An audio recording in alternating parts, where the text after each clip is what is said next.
The game, 3:36 p.m.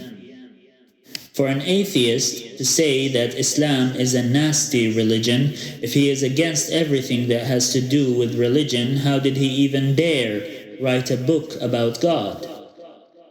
We all inherit the sin of Adam because he didn't exist. This statement makes no sense. So we inherit original sin. Original sin came down in the semen. Jesus was not conceived with semen. That's why he's clear of sin.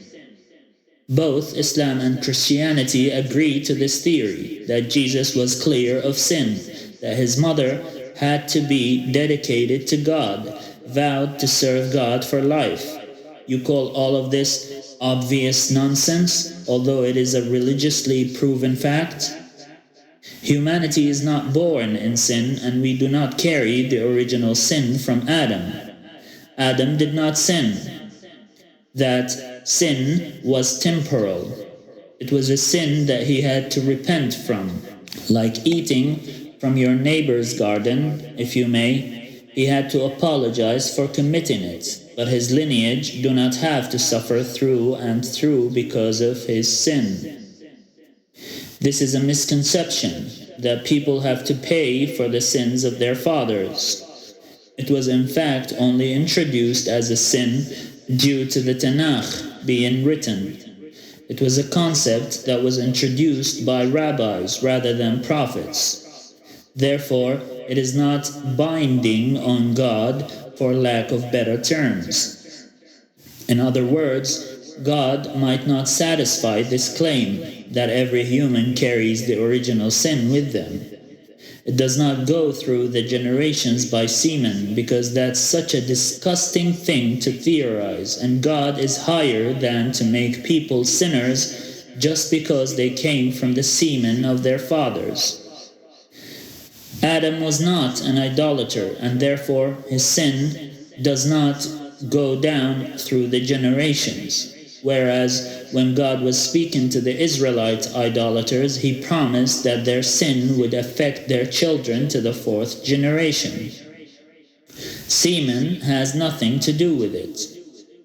It also indicates that if the children follow the ways of their fathers, an idolater son of an idolater father, they both are sinners. In such an understanding, neither Jesus nor his mother were sinners and were clear of sin. Mary's parents were also righteous people, believers, blameless, and were not sinners. Therefore, her own conception was a clear, pure birth.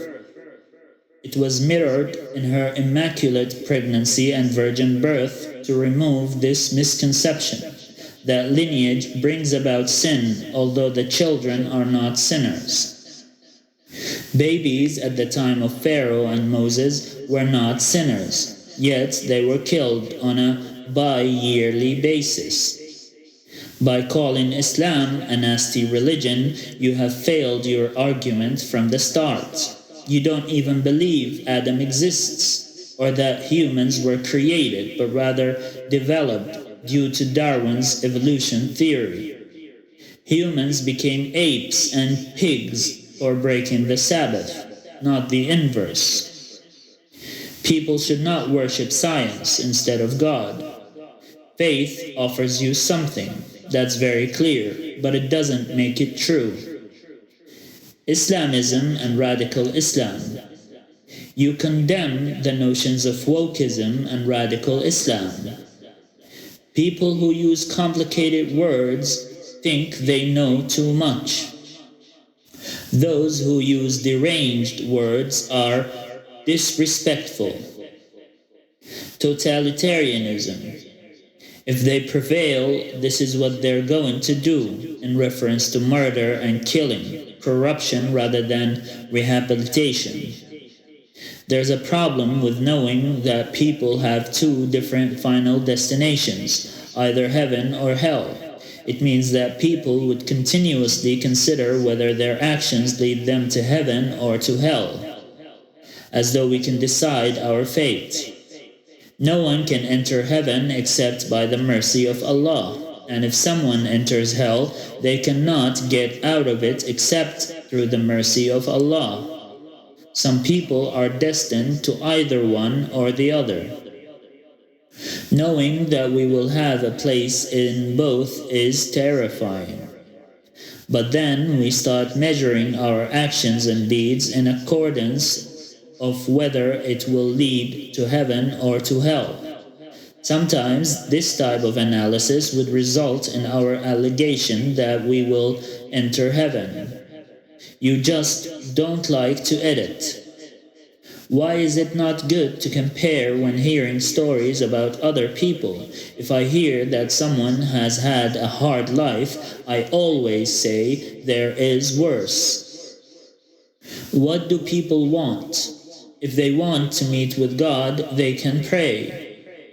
Why will he escape? Because by being found, he will bring about the end of the world sequentially. Or he would be running towards God, running away from people, because he might not have received a command to go out. In that case, he would be disobeying God who had ordered him to stay hidden. I cannot beat the game.